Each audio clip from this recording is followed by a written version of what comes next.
Is Hunter x Hunter set in a post-apocalyptic world where humanity had to flee the Dark Continent? Let's talk about it. All right, so first of all, shout out to Thomas for inspiring this video. Thank you so much for the support, man. And in order to answer this question, I feel like we have to view this through a very specific lens. And that lens is, did humanity originate on the Dark Continent?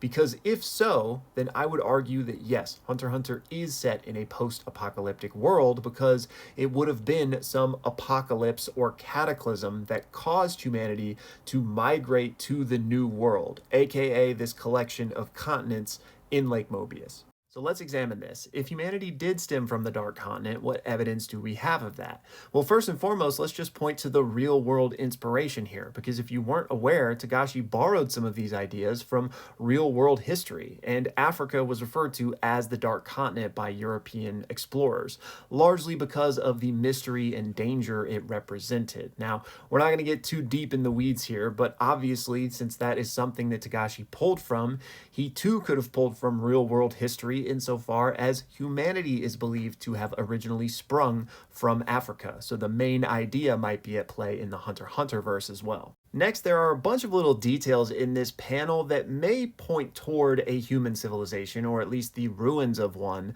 but we got to take everything here with a grain of salt, because one, we don't know if this is to scale, and we don't know like how intentional these details were. Knowing Togashi, I'm sure a lot of them were intentional, but this may have just been more of a spread to get the idea across. And just as an example here, I'm talking about this little section, which looks to be like a collection of huts, and there's actually a few things like that, like this could be destroyed buildings. We don't know for sure. There's this like Colosseum looking place. We also know that Brionne, one of the 5 calamities of the Dark Continent, was found in an abandoned labyrinthine city. So did humans once occupy that city?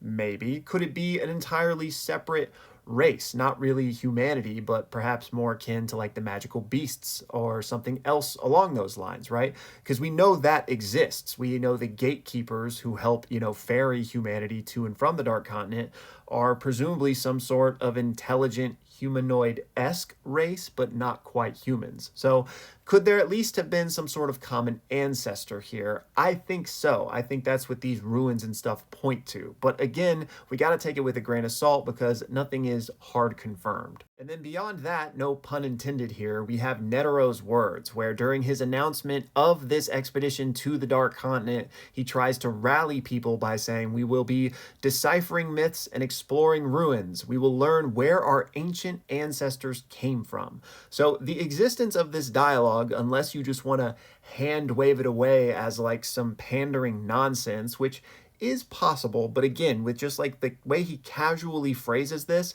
it implies some level of knowledge where people think that the ancestors to humanity come from the Dark Continent. So I would say with all of those things combined, it's probably likely. And so with that being the case, to circle back now, there must have been some apocalyptic event that led humanity to flee to Lake Mobius and establish the human world there. So what exactly was it? And I think here it's not that important, right? Because I couldn't tell you what the specific thing was. It might not have been a specific event, but rather just the combined threat of everything that exists there. It might have been a survival of the fittest type of, thing where, hey, we got to get out of here just so we can survive. Like, there's too many terrifying things roaming around here. Let's just hop on a boat and hope we can find somewhere else to live. Now, by strict definition, some people might not call that an apocalyptic event, but I think it's fair enough to say so, right? I mean, we even know that these 5 things are specifically referred to as calamities because of the threat they represent